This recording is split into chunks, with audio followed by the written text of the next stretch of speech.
Hi, once again, we are at the fabulous Studio B at 62 College Street for a little scripture reading. I think I'm only going to read three versions today. The first one is the Message. This is the Eugene Peterson uh, version where he is writing it both uh, as a translation, professional work, but also something of a personal translation version. And um, it is in recent modern language, uh, going through various versions of scripture that talk about being in modern language or in today's English. You go through some 50 years of these and you begin to realize that uh, such efforts really are pretty temporary. Um, so, and, but Eugene Peterson has a beauty to it and has a great deal of acceptance in our churches. Um, Having noticed something in all of this, I thought I'd actually start reading the two verses before chapter 15. All of this is going to be Luke chapter 15. Uh, but here and maybe elsewhere, I'm going to start with the two verses before that. Um, so, the Message, Luke 14:15.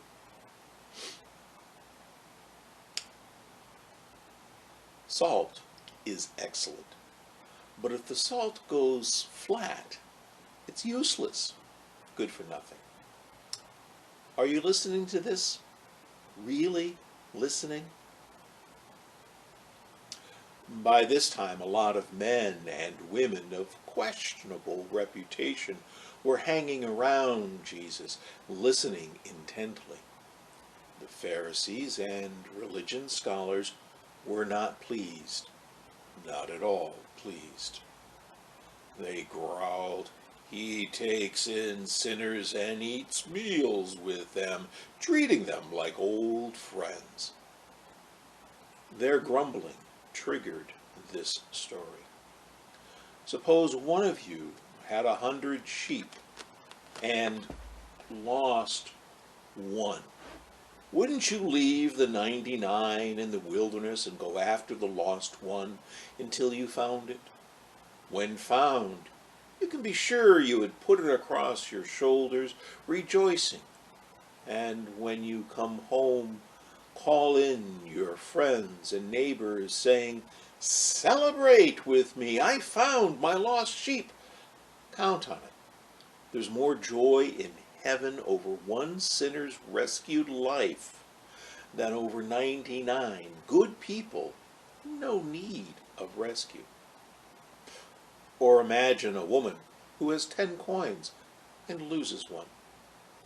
Wouldn't she light a lamp and scour the house, looking in every nook and cranny until she finds it? And when she finds it, you can be sure she'll call her friends and her neighbors. "Celebrate with me! I found my lost coin! Count on it!" That's the kind of party God's angels throw every time one lost soul turns to God. Then he said, "There was once a man who had 2 sons. The younger said to his father, 'Father, I want right now what's coming to me.'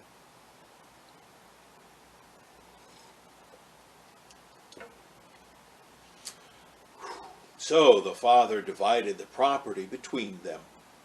It wasn't long before the younger son packed his bags and left for a distant country. There, undisciplined and dissipated, He wasted everything he had. After he had gone through all his money, there was a bad famine all through that country, and he began to feel it.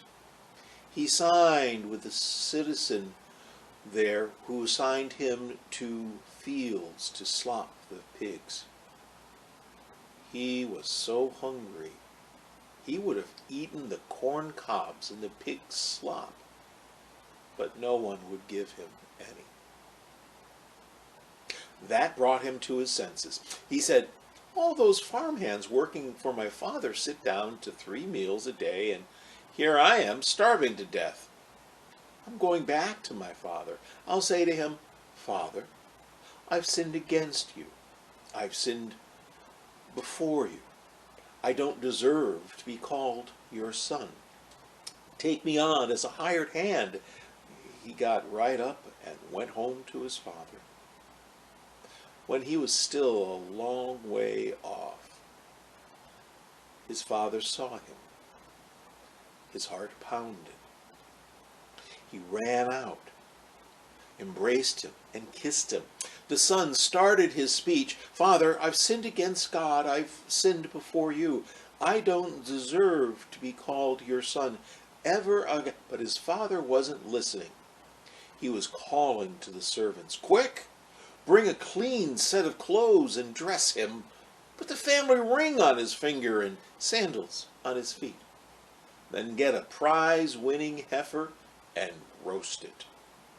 We are going to feast. We're going to have a wonderful time. My son is here, given up for dead and now alive, given up for lost and now found." And they began to have a wonderful time. All this time, his older son was out in the field. When the day's work was done, he came in. As he approached the house, he heard the music and dancing. Calling over one of the houseboys, he asked what was going on. He told him, Your brother came home. Your father has ordered a feast, barbecued beef, because he has him home safe and sound." The older brother stomped off in an angry sulk and refused to join in. His father came out and tried to talk to him, but he wouldn't listen. The son said, "Look, how many years have I stayed here serving you, never giving you one moment of grief, but have you ever thrown a party for me and my friends? Then this son of yours, who has thrown away your money on whores, shows up, and you go all out with a feast." His father said, "Son, you don't understand. You're with me all the time, and everything that is mine is yours. But this is a wonderful time, and we had to celebrate. This brother of yours was dead, and he's alive. He was lost, and he's found."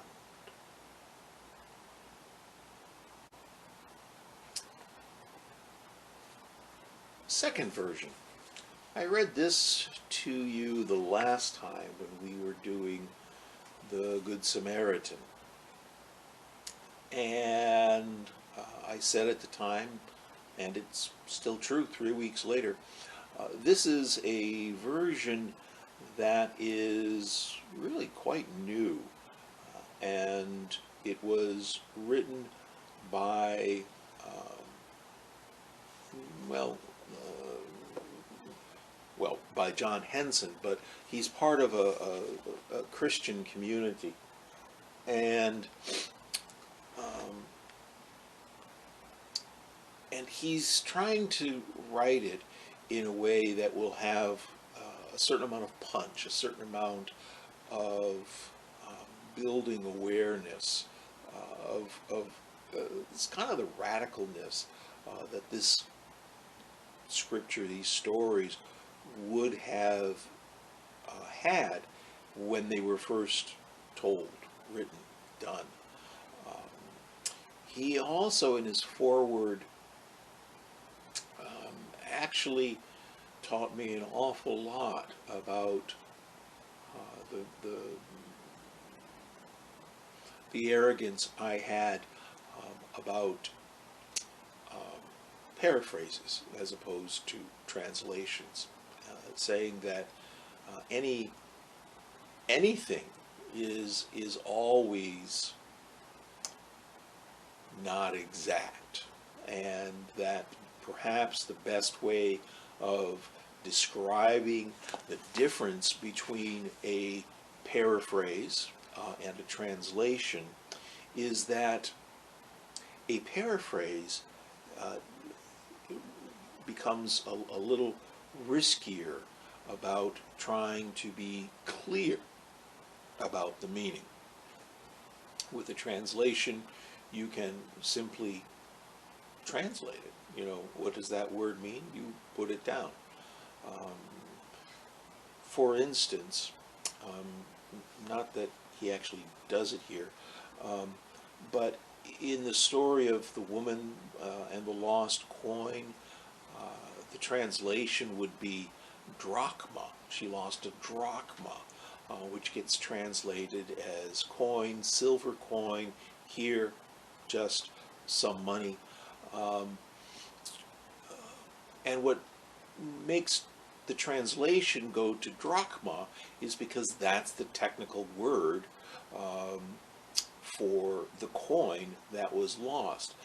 It doesn't, however, mean doodle to us.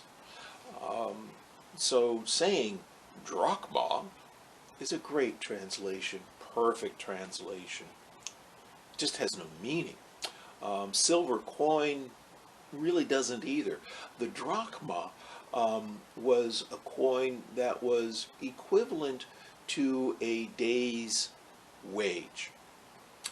And so it would be better to say the woman lost her daily paycheck. She had 10, but she lost one of them.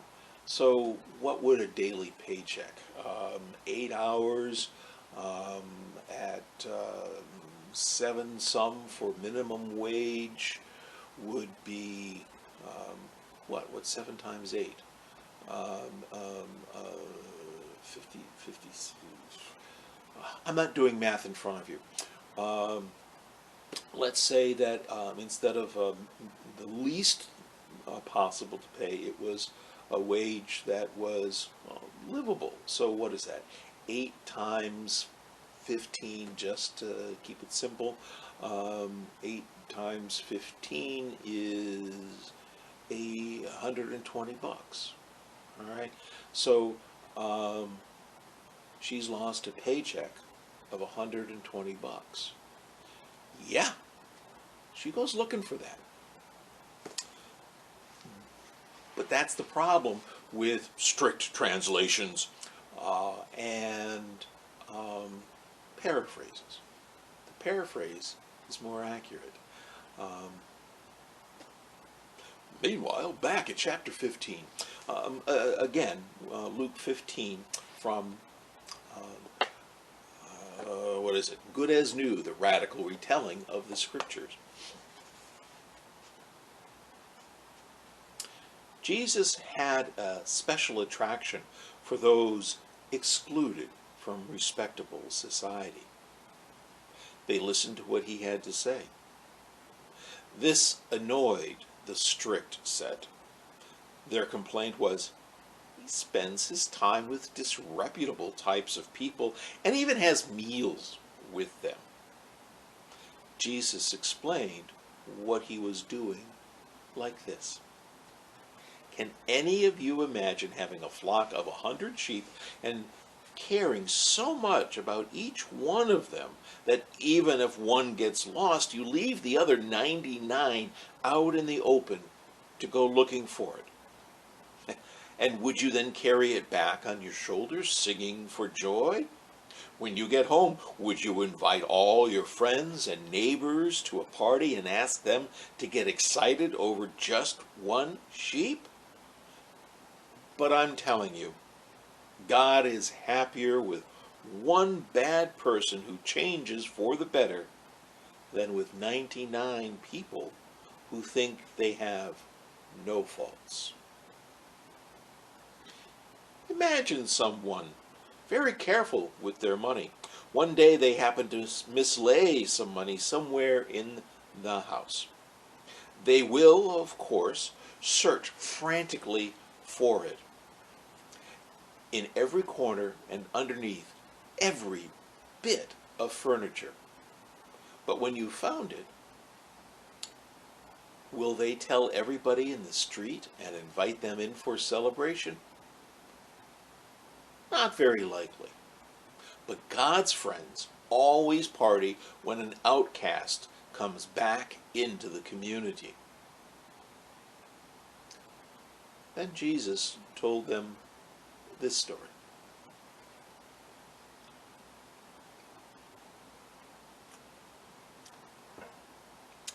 Studio B has some really nice coffee. It's a little bit more comfortable than Studio A, a little more casual, and cheers.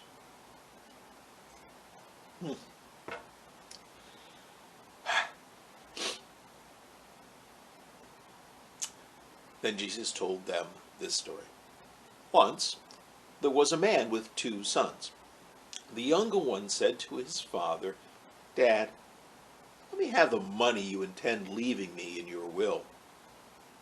So the father made over to both sons the share of his estate he had decided to leave to them. A few days later, the younger son packed his bags and went abroad. Away from home, he soon went through his money, living without a thought for the next day. At the very moment his money ran out, there was a slump in the country where he was living, and there were no jobs worth having. All he could get was a job on a farm looking after some pigs. Sometimes he was so hungry he felt like eating the pig food. No one took pity on him. Finally, he came to his senses and said, "Back home, the workers on Dad's farm get as much food as they need and more. But I'm dying of hunger. I've had enough of this job. I'm going home to Dad." This is what I'll say to him. "Dad, I've led a selfish life, and I've treated you shamefully. I'm not fit to be thought of as your son. Please, give me a job on the farm. I'll do anything." So he made his way back home to his father. His father saw him coming in the distance, and his heart melted at the sight of him. He ran toward him and hugged him and kissed him. Then the son began the speech he had prepared. "Dad, I've led a selfish life, and I've treated you shamefully. I'm not fit to be thought of as your son." But his father said, "We must get you into some decent clothes right now. My new jacket, I haven't worn it yet. I'm sure it will fit you. And I've got a bright shirt and some new shoes to go with it. Let's have a big party and get some good food in. I thought my son was dead, but he's alive. Alive! I thought I'd lost him forever, but he's back where he belongs." At the time the party was getting into full swing, the older son was out working in the fields. On his way back to the house, he heard the sound of music and dancing. He stopped to ask those standing in the doorway what was going on.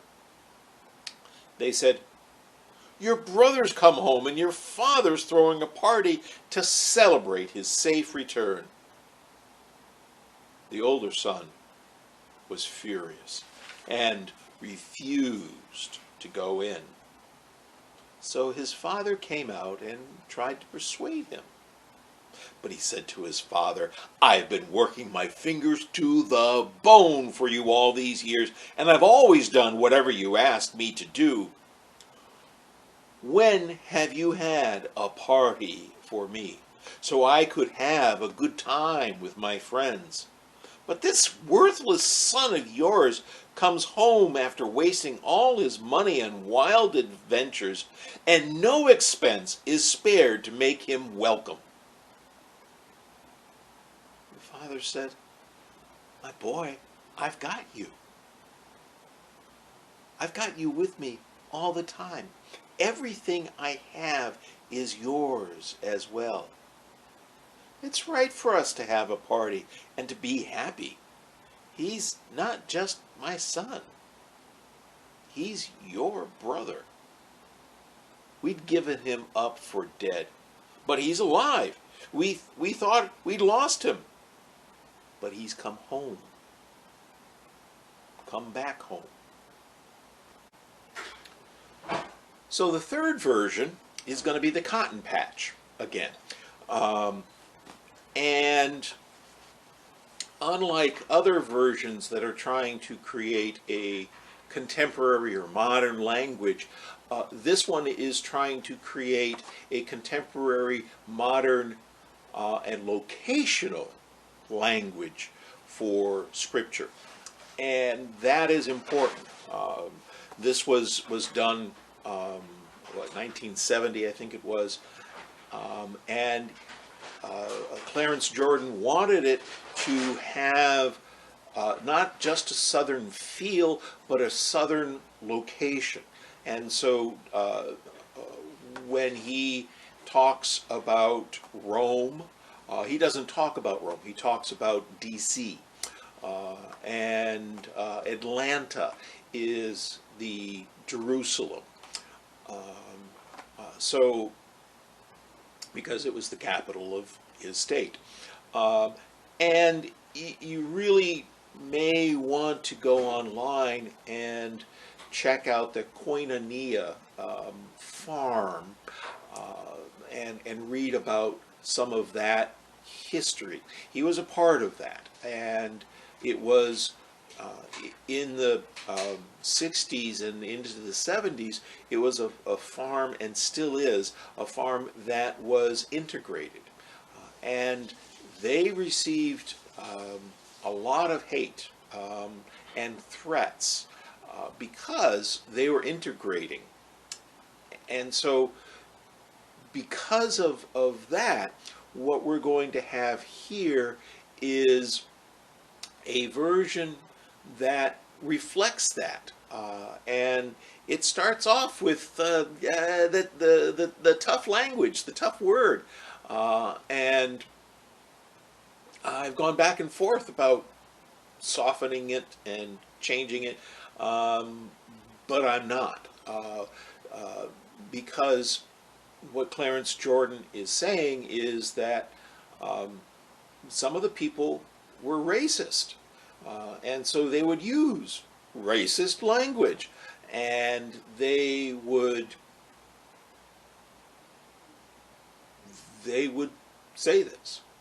And so Clarence Jordan does, as a way of highlighting back to them what they sound like. But anyway, here you go. Chapter 15 of what Clarence Jordan refers to as Jesus' doings. Now, all the nigger lovers and black people were gathering around him to listen. And the white church people and Sunday school teachers were raising Cain, saying this fellow associates with black people and eats with them. So Jesus gave them this comparison. Is there a man among you who, if he has 100 sheep and loses one of them, will not leave the 99 in the pasture and go hunt for the lost one. And when he finds it, he joyfully puts it on his shoulders and goes home with it. He calls over to his friends and neighbors, "Hey, you all, I found my lost sheep. Isn't that wonderful?" I'm telling you, in the same way, there'll be more joy among the spiritually sensitive ones over a single outsider who reshapes his life than over the 99 righteous people who don't need to change their ways. Or suppose a woman has 9 dimes and loses one of them. Won't she get the flashlight and a broom and sweep and look carefully till she finds it? And when she does find it, she calls over to her friends and neighbors and says, "Hey, you all, you know that dime I lost? Well, I found it. Isn't that nice?" In the same way, I tell you, there's rejoicing on the part of God's faithful ones over a single outsider who reshapes his life. He went on to say, a man had 2 sons. The younger one said to his father, "Dad, give me my share of the business." So he split the business between them. Not so long after that, the younger one packed up all his stuff and took off for a foreign land, where he threw his money away, living like a fool. Soon, he ran out of cash, and on top of that, the country was in a deep depression. So he was really hard up. He finally landed a job with one of the citizens of that country, who sent him into the fields to feed hogs. He was hungry enough to tank up on the slop the hogs were eating. Nobody was giving him even a handout. One day, an idea bowled him over. A lot of my father's hired hands have more than enough bread to eat. And out here I'm starving in this depression. I'm going to get up and go to my father and say, "Dad, I've sinned against God and you, and am no longer fit to be called your son. Just make me one of your hired hands." So he got up and came to his father. While he was some distance down the road, his father saw him and was moved to tears. He ran to him and hugged him and kissed him and kissed him. The boy said, "Dad, I've sinned against God and you, and I'm not fit to be your son no more." But the father said to his servants, "You all run quick and get the best suit you can find and put it on him. And get his family ring for his hand and some dress shoes for his feet. Then I want you to bring that stall-fed steer and butcher it. And let's all eat and whoop it up, because this son of mine was given up for dead, and he's still alive. He was lost and is now found." And they began to whoop it up. But his older son was out in the field. When he came in and almost got home, he heard the music and the dancing, and he called one of the little boys and asked him what in the world was going on. The little boy said, "What? Your brother has come home, and your daddy has butchered that stall-fed steer because he got him back safe and sound. This, he blew his top and wouldn't go in." His father went out and pleaded with him. But he answered his father, "Look here, All these years I've slaved for you, and never once went contrary to your orders. And yet, no matter, at no time have you ever given me as much as a baby goat with which to pitch a party for my friends. But when this son of yours, who has squandered the business on whores, comes home, you butcher for him the stall-fed steer.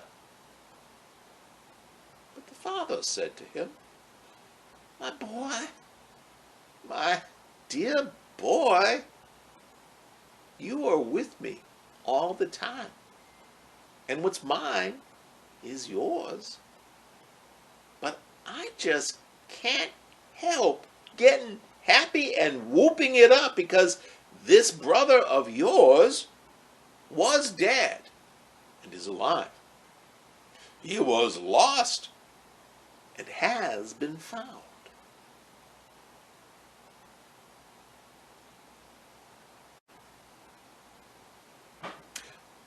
May God add to all of this whatever we need to be able to hear this for our own life. Amen.